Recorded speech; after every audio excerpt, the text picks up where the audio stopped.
Boa noite, privilégio estar aqui com vocês, privilégio estar também com a minha esposa, meu filhinho está ali também, Benjamin, primeira vez que ele está vindo aqui na Aliança de Bento, mas é muito bom estar aqui com vocês, eu me sinto realmente muito privilegiado e abençoado, né? Participar de um momento de louvor como esse, não poderia ter escolhido músicas melhores ali, agorizada, porque realmente edificam a nós, né? Cantar essas músicas nos fazem pensar como tem sido a nossa relação com Deus, né? E eu quero te convidar a orar novamente, pedir para Deus guiar esse momento.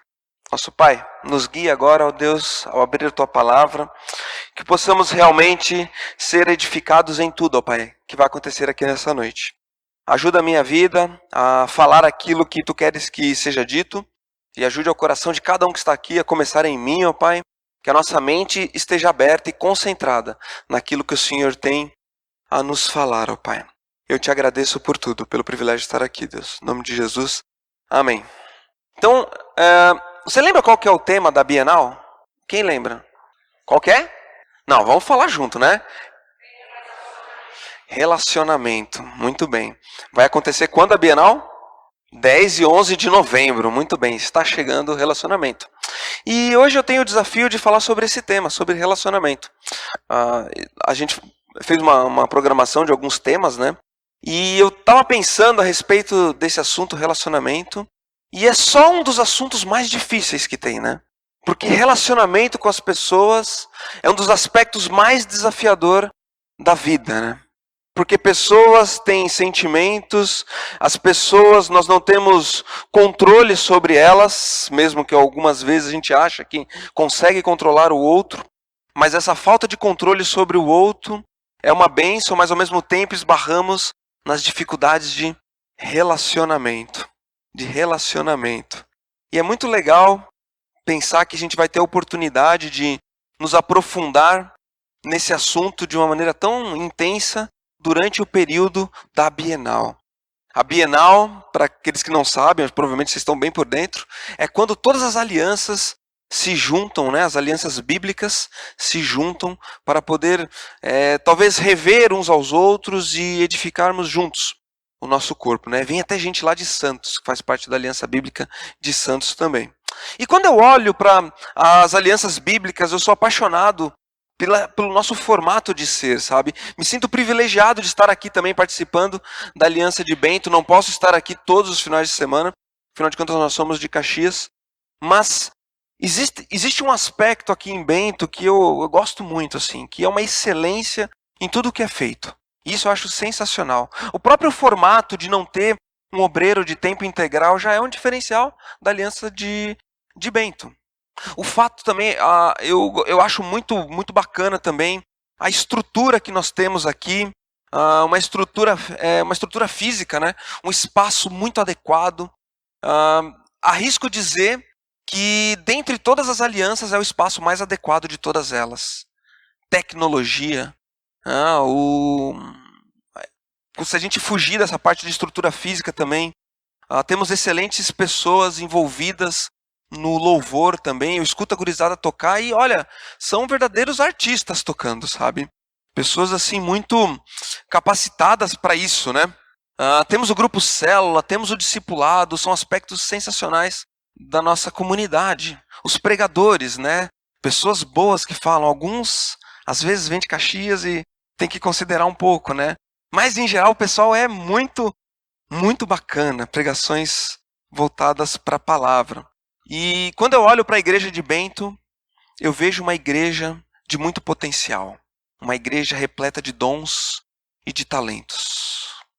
Sobram dons e talentos. Existe uma igreja na Bíblia que também era repleta de talentos, repleta de dons. Uma igreja onde você chutava uma pedra, por assim dizer, e pulava 2, 3 pessoas capazes debaixo dessa pedra. Essa é a igreja de Corinto. E eu quero convidar você a abrir a sua Bíblia lá na primeira carta que Paulo escreveu a essa igreja de Corinto. Existe um texto aqui nessa primeira carta de 1 Coríntios, capítulo 13, que é um texto que deveria ser um mantra nosso, deveria ser um texto que estaria na nossa memória, memorizado. De tempos em tempos nós deveríamos voltar a esse texto. porque ele fala coisas fundamentais sobre a vida cristã. E esse texto de Coríntios foi direcionado a uma igreja que estava repleta de qualidades. A igreja de Coríntios era uma igreja que ela tinha todos os dons, tinha todo o potencial, onde as pessoas eram muito aptas para executar a obra. Só que era uma igreja que acabou tendo certas dificuldades de relacionamento. Começou no meio daquela igreja de Coríntios uma certa disputa entre as pessoas. E essa dificuldade de relacionamento estava sendo uma pedra de tropeço para aquela igreja. E esse texto aqui, ele foi direcionado a essa igreja, mas de certa forma ele é direcionado a todas as igrejas, a todas as alianças bíblicas, a todos nós. Esse texto, ele é direcionado. Ele é um texto muito utilizado nas celebrações de casamento, porque é um texto que fala do amor. Mas entenda que o objetivo principal do autor dessa carta, ao escrever essas palavras, era focado no relacionamento entre as pessoas da comunidade. E ao ler essa carta, quando essa carta foi lida diante da igreja, esse capítulo 13 de Coríntios caiu como uma dinamite no meio das pessoas. Porque era contrário a tudo aquilo que as pessoas estavam lutando. Pessoas que estavam lutando umas com as outras. E nós vamos ler esse texto para que Deus nos abra os olhos, para que a gente não caia nessa dificuldade que caiu essa igreja. Ou se existe alguma dificuldade, algum atrito de relacionamento, que talvez seja hoje a oportunidade da gente rever esses conceitos. Mas vamos ler juntos aqui então o capítulo 13 de Coríntios. Eu vou começar no versículo 31 do capítulo 12, porque a pessoa que dividiu aqui o texto, ela não dividiu muito bem esse capítulo 13. O capítulo 13 começa no capítulo 12, versículo 31. Diz o seguinte: entretanto, busquem com dedicação os melhores dons. Passo agora a mostrar-lhes um caminho ainda mais excelente. É assim que começa esse capítulo. Então olha só, essa é a introdução do capítulo. Paulo, que é o autor, está direcionando a igreja e diz assim: vocês têm excelentes dons, excelentes talentos, vocês estão com tudo, estão surfando a crista da onda, assim que fala. Muito bem, mas eu quero chamar a atenção de vocês para o que é mais excelente. Eu quero chamar a atenção para vocês para o que é o coração do cristianismo. Eu vou descrever agora aquilo que tem que ser a principal atenção de vocês. Eu vou descrever agora aquilo que tem que ser o objetivo principal, o cerne da sua vida como cristão. Aí Paulo começa a descrever aquilo que deve ser a nossa principal busca. E ele fala o seguinte: ainda que eu fale a língua dos homens e dos anjos, se não tiver amor, serei como um sino que ressoa, ou como um prato que retine. Ainda que eu tenha o dom de profecia, e saiba todos os mistérios e todo o conhecimento, tenho uma fé capaz de mover montanhas, se não tiver amor, nada serei. Ainda que eu dê aos pobres tudo o que possuo, e entregue o meu corpo para ser queimado, se não tiver amor, nada disso me valerá. O amor é paciente, o amor é bondoso, não inveja, não se vangloria, não se orgulha, não maltrata, não procura os seus interesses, não se ira facilmente, não guarda rancor. O amor não se alegra com a injustiça, mas se alegra com a verdade. Tudo sofre, tudo crê, tudo espera, tudo suporta. O amor nunca perece, mas as profecias desaparecerão. As línguas cessarão e o conhecimento passará. Pois em parte conhecemos e em parte profetizamos. Quando, porém, vier o que é perfeito, o que é imperfeito desaparecerá. E quando eu era menino, falava como menino, pensava como menino e raciocinava como menino. Quando me tornei homem, deixei para trás as coisas de menino. Agora, vemos apenas um reflexo obscuro, como em espelho. Mas então veremos face a face. Agora, conheço em parte, então conhecerei plenamente, da mesma forma como sou plenamente conhecido. Assim permanecem agora esses três: a fé, a esperança e o amor.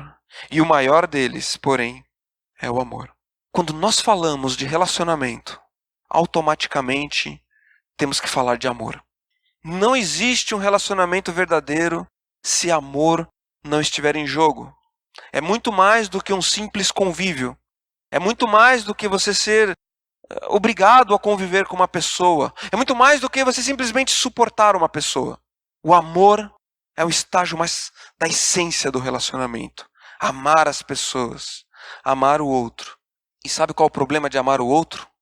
Muitas vezes esse outro não está merecendo o nosso amor. Não está merecendo o nosso amor. E isso gera um conflito dentro de nós. Continuo amando ou viro as costas? Continuo investindo ou busco outro para amar? E o amor é o seguinte, gente. O amor, ele é um mandamento de Cristo. Em João capítulo 15, versículo 12, não sei quem sabe de cor, diz o seguinte. Alguém tem aí? Abre aí pra gente, vai. Alguém lê forte aí para nós. João 15, 12. O meu, como diz ali a segunda palavra? Mandamento. O amor não é uma questão de escolha, é um mandamento. Quem está falando isso é o próprio Cristo. Está falando para nós que o amor é um mandamento de Cristo. E o amor também é uma evidência da salvação. Se você quer saber se uma pessoa tem traços de ser salva ou não, veja se ela tem amor. É o que diz aqui um pouquinho antes, ó, no capítulo 13 aqui de João, versículo 35. Ó, volta um pouquinho aqui, ó. Com isso, todos saberão que vocês são meus discípulos, se vocês se amarem uns aos outros. Com isso, todos saberão que vocês são os meus discípulos, se vocês se amarem uns aos outros. Então, o amor, ele é a evidência da salvação. O amor, ele é o que nos diferencia. Ou seja, os nossos relacionamentos, eles têm que estar encharcados de amor. E o amor relatado aqui não é aquele amor condicional. Aquele amor que ele só reage ao amor se o outro nos ama. Não, é um amor incondicional. É um amor que dá e não espera em troca. E o terceiro ponto aqui é o seguinte, o amor, ele é um fruto do Espírito Santo. Gálatas 5:20 diz o seguinte, mas o fruto do Espírito é amor, alegria, paz, paciência, amabilidade, bondade, fidelidade, mansidão, domínio próprio. Contra essas coisas não há lei. Como desempenhar, Fabrício, esse amor que você está falando, que é tão incondicional? O que esse versículo de Gálatas diz é que isso é um fruto do Espírito Santo. A vida cristã, ela não é fracionada em diversas partes, é um todo. E uma dessas características é o amor. O amor que não é fruto do nosso pensamento, mas ele nasceu no coração do próprio Deus. E esse amor que nasceu no coração do próprio Deus se encarnou na pessoa de Cristo. E o nosso slogan para esse ano, eu acho que ainda não é ser como Cristo. Esse é o nosso objetivo. É nisso que nós temos caminhado, esse é o nosso alvo. E a essência do que Cristo é o amor. Então vamos voltar para o nosso texto lá de Coríntios. Versículo 1 diz assim, né? Capítulo 13, versículo 1. Ainda que eu fale a língua dos anjos, dos homens e dos anjos, se não tiver amor, serei como um sino que ressoa, ou como um prato que retine. O primeiro aspecto desse amor, e entenda que esse capítulo 13, Paulo está descrevendo o caráter de Cristo. Ele está fazendo um relato daquilo que Cristo é.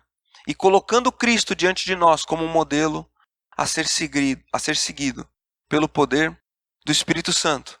E ele fala que sem amor, nesse primeiro texto aqui, ainda que eu fale a língua dos homens e dos anjos, se não tiver amor, serei como um sino que ressoa, ou como um prato que retine.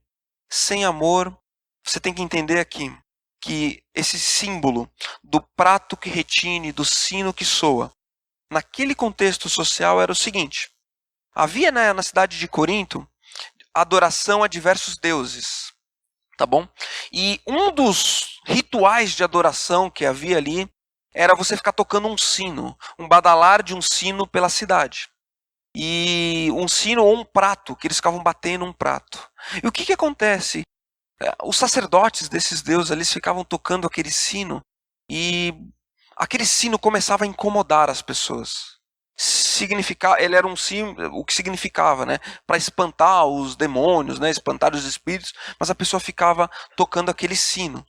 Aquele sino passava a ser algo que incomodava as pessoas, que ofendia as pessoas, que espantava as pessoas. E o que Paulo está colocando aqui para nós é que você pode falar a língua dos homens e dos anjos. Se isso não estiver encharcado de amor, não importa essa quantidade de palavras. Em última instância, a única coisa que você vai conseguir é espantar as pessoas, é incomodar as pessoas com palavras vãs, com palavras vãs. E depois ele fala no segundo ali, ainda que eu tenha o dom de profecia e saiba todos os mistérios de todo o conhecimento, tenho uma fé capaz de mover montanhas. Se não tiver amor, nada serei. Então, sem amor, eu não sou nada. Mesmo que, aparentemente, eu seja uma pessoa espiritual. Mesmo que eu tenha um conhecimento profundo da palavra. Mesmo que eu seja tenha de memória muitos versículos. Mesmo que eu esteja apto a exercer essa fé publicamente. Se a minha fé não estiver encharcada de amor, não adianta nada. Não vou ser nada. O terceiro fala ali, ó. E por que esse versículo 2, eu penso muito naquela questão, uma ilustração que me veio na mente, uma ideia de um balão. Sabe aqueles balões de ar, que as pessoas ficam sentadinhas dentro dele? Olha, tá mostrando ali, que legal, né? Nem tinha visto. Obrigado. Né? O que é legal daquele balão de ar, né? Ele vai enchendo de ar, um ar quente, e ele começa a flutuar, né? E quando nós simplesmente dominamos a palavra e é vazio de amor, é como esse balão que vai enchendo. E quando ele vai enchendo, ele começa a subir. E ele começa, sabe o quê? Se distanciar das pessoas. Ele começa a se transformar em algo inacessível, algo distante. E sem amor, a nossa vida pode ser assim, algo inacessível, algo distante para as pessoas. Às vezes nós estamos muito prontos a dar um discurso para as pessoas. Estamos muito prontos para dar uma palestra, por exemplo, mas pouco dispostos a amar de verdade. E essa disposição do nosso coração pode ser vazia, pode ser distante, como um balão que vai embora, distante das pessoas. E é o terceiro ali, sem amor. Os sacrifícios não valem nada. Olha o que diz no 3.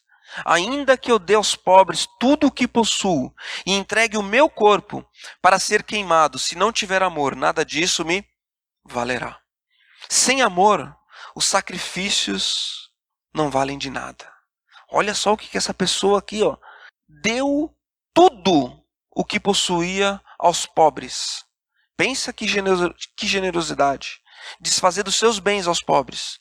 Isso é um sacrifício tremendo, né?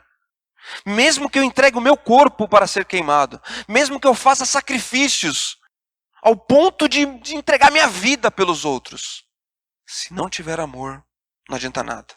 E esse versículo está falando da motivação com que a gente atua, a motivação com que a gente ajuda. Qual é o real sentido dos nossos relacionamentos? No que está alicerçado os nossos sacrifícios? Será que o meu sacrifício ele está alicerçado simplesmente para que os outros vejam aquilo que eu tenho feito? Para que eu tenha um reconhecimento diante das pessoas? Ou será que os meus sacrifícios são no sentido de conquistar um espaço no céu? Conquistar o respeito de Deus? E quem sabe até tentar conquistar a admiração de Deus e a aparência, ela não engana Deus, engana só a gente. Porque a gente olha muito pro aparente, sabe? A gente olha muito pro exterior e quando a gente vê alguém fazendo algum tipo de sacrifício, a gente logo admira essa pessoa por estar fazendo esse sacrifício. Mas nós não conhecemos o que está lá no fundinho do coração dessa pessoa. E o que Paulo está dizendo aqui ali sobre esse texto é de que não adianta ter uma motivação errada quando estamos nos relacionando. O amor é mais do que isso. O amor é mais do que isso. O que é esse amor, então? Nos próximos versículos, a gente vê uma descrição de características que são simples. Não são coisas complexas. Todas as características aqui, a gente já ouviu falar muito bem delas. Mas eu repito, essas características seguintes são as características do próprio Cristo. É aquilo que Cristo é na essência dele. O amor é paciente. O amor é bondoso, não inveja, não se vangloria, não se orgulha. Como é que está a sua paciência? Como é que está esse primeiro versículo? Ele fala do amor e as trevas que existem dentro de nós. Porque é travado um embate entre as trevas e o amor nesse mundo. E o amor de Deus, através de Cristo, ele é a vitória sobre um mundo de trevas. E eu pergunto, como é que está o meu nível de paciência? Que o versículo que diz aqui que é uma das maneiras de manifestar o amor de Cristo é a paciência. Será que eu estou conseguindo esperar o tempo de Deus? Esperar o momento certo para cada coisa? Ou eu estou querendo tudo para ontem? Será que eu estou conseguindo, quando pensamos nos relacionamentos, esperar o tempo certo para a mudança no outro aconteça? Com paciência. Sabe que às vezes eu vejo que nós somos muito impacientes com os outros, né? E eu tenho receio, sabe, de que Deus nos trate da maneira como a gente trata os outros. Porque às vezes eu sinto que Deus, ele trata a gente com tanta paciência. Com tanta paciência. Às vezes eu peço perdão por uma coisa de manhã, quando eu chego de tarde, já caí no mesmo erro. E se alguém faz isso com a gente? Pede perdão por uma coisa de manhã e chega de tarde, pisa na bola, a mesma coisa. Será que a gente consegue perdoar? Como está a nossa paciência? É a primeira coisa que abre aqui dizendo. A paciência. O amor é bondoso. Mas olha que interessante, né? No versículo 3 ele falou de um homem que entregou tudo aos pobres, que também é uma manifestação de bondade. Só que essa bondade que está dizendo aqui é alicerçado nesse amor. É alicerçado nesse fruto do Espírito Santo. E tem a ver com uma correta motivação. A bondade pela bondade. Fazer algo a alguém sem esperar nada em troca. Já pensou? Você fazer algo por alguém e esse alguém nem saber que foi você que fez? Porque quando a gente faz alguma coisa bondosa, né? O que a gente já tem vontade de sair falando pros outros, né? Você viu o que eu fiz? Ah, sabe que essa semana eu fiz um negócio que eu achei tão legal. Foi uma bênção, né? Porque a gente já tá querendo o quê, né? Ganhar a glória diante dos outros. É isso que esse versículo está falando. Não inveja, não se vangloria, não se orgulha. O enfoque do amor não está em nós mesmos, está no outro. E é um privilégio poder fazer algo por alguém e esse alguém nem ficar sabendo que você fez algo por ele, sabe?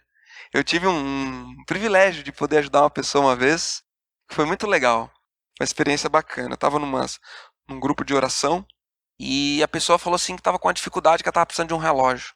Estava precisando de um relógio porque ela precisava lá, ela não tinha dinheiro para comprar, né? Aí eu ouvi e falei assim, ah, legal, tal, né? Aí eu fui lá na loja, escolhi um relógio bem legal e mandei entregar para a pessoa e não falei que foi eu que entreguei, sabe? E foi legal assim porque uh, eu fiquei olhando de longe assim para ver qual ia ser a reação da pessoa a receber o relógio, sabe? E ela olhou assim, aquele negócio assim. Pensa uma pessoa faceira, sabe? Ela olhou pro relógio e sabe qual foi o outro lugar que ela olhou depois? Ela olhou para Deus. Assim, bah, Deus, eu fiquei só cuidando de longe, sabe? Bah, Deus, obrigado, sabe? Por esse presente que você me deu, sabe? E foi uma experiência muito legal. E até hoje ela não sabe. Agora vocês sabem, falei, né? É assim, né? Agora vocês vão pensar, nossa, esse Fabrício é legal, né? Que bobiça, né? Nosso coração, ele é sedento por reconhecimento. Sedento por reconhecimento. Mas coloque no seu coração o desejo de fazer algo por alguém, sem esperar algo em troca. Sem esperar algo em troca. E o legal é quando nem essa pessoa tem condições de te dar nada de volta. Ao fazer isso, nós vamos estar vivenciando esse amor. Versículo 5 fala, não maltrata, não procura os seus interesses, não se ira facilmente, não guarda rancor. O amor e as trevas no trato com os outros. É o que esse versículo está falando. O amor, ele se manifesta na maneira como nós nos relacionamos com o outro. Quando ele fala aqui, ó, o último não guarda rancor. Sabe o que significa essa palavra guardar rancor no original? Significa registrar. Sabe aquela caixa registradora de antigamente que o pessoal fazia? Ficava ali registrado. E às vezes é assim o nosso relacionamento com as pessoas. Pisou na bola comigo, eu registro. Eu guardo. E na hora certa, eu trago à tona. E o que o apóstolo Paulo está falando é o contrário. Que no nosso trato com os outros, não existe o registro. Nós temos um trato bom com as pessoas, um trato diferenciado. E sabe como que você nota esse trato? Eu quero trazer algumas coisas muito simples aqui. Muito simples. Note o trato nos diálogos, nas conversas que a gente tem com as pessoas. Porque muitas vezes nós temos dificuldade de amar o outro e demonstrar esse amor. Você pode notar isso através do bate-papo que a gente tem com as pessoas. Sabe como? Quando o nosso bate-papo com o outro está mais repleto de nós mesmos do que o nosso interesse no outro. Quantas conversas nós temos que a pessoa está falando um negócio, a gente não está nem escutando o que ela está falando, a gente já está pensando no que a gente vai falar sobre nós mesmos. E sabe que isso é um segredo que existe para você conseguir se relacionar com as pessoas de maneira mais saudável e para você ser realmente agradável aos outros. O interesse genuíno para os outros. Às vezes nós somos cristãos e a gente diz assim, não, mas eu não me relaciono porque luz não se relaciona com as trevas. E essa é uma desculpa que a gente dá por causa da nossa arrogância. Essa é uma desculpa que a gente dá porque nós estamos cheios de nós mesmos. E a gente não consegue traçar uma conversa com o outro genuinamente interessado na vida do outro. Estamos mais interessados em nós mesmos do que no outro. Infelizmente. E isso acaba sendo até um mau testemunho nosso. Pessoas que vivem o amor de Cristo, elas olham nos olhos do outro. Pessoas que vivem o amor de Cristo estão interessados nos problemas dos outros.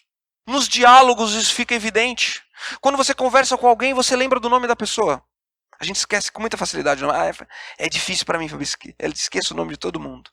Mas as pessoas que se interessam genuinamente pelo outro, elas fazem um esforço extra para olhar para o outro e não para elas mesmas. E ao fazer isso, nós vamos conquistar as pessoas. As pessoas vão ver em nós alguém diferenciado. E vão ver em nós o amor de Cristo. Diferente quando nosso enfoque está em nós mesmos. Esse é um segredo da comunicação. E está aqui, está aqui nesse versículo. Não procura os seus interesses. Procura o interesse dos outros. Então um desafio para nós essa semana. Entender o outro, né? Nós estamos com o nosso filhinho lá em casa, o Benjamin. Já deu hora, já. Acabou já. Pode um pouquinho mais. E o Benjamin começou a falar, a balbuciar, né? Assim fala. Ele fala... 2 meses já está ali tentando se comunicar com a gente. E fica, filho, é verdade. Puxa, é isso aí mesmo, tal, né? E sabe que uma criança, quando ela começa a falar, é legal, né? Eu não sei, diz que não pode, né, falar errado com a criança. Tem que falar certo com a criança, né? Não pode ficar falando errado, né? Já tem pessoas que falam que... Quão importante é você falar na linguagem da criança? É importante o quê? Você descer a estatura da criança e se comunicar com ela de maneira eficiente. E essa comunicação entre você e a criança não é aquela comunicação de cima para baixo. É uma comunicação que você consegue falar a linguagem que ela entenda. Né? Dizem que até é muito importante você não usar figuras de linguagem com criança. Elas entendem tudo literalmente. Você não pode fazer um trocadilho com uma criança, ela não vai entender.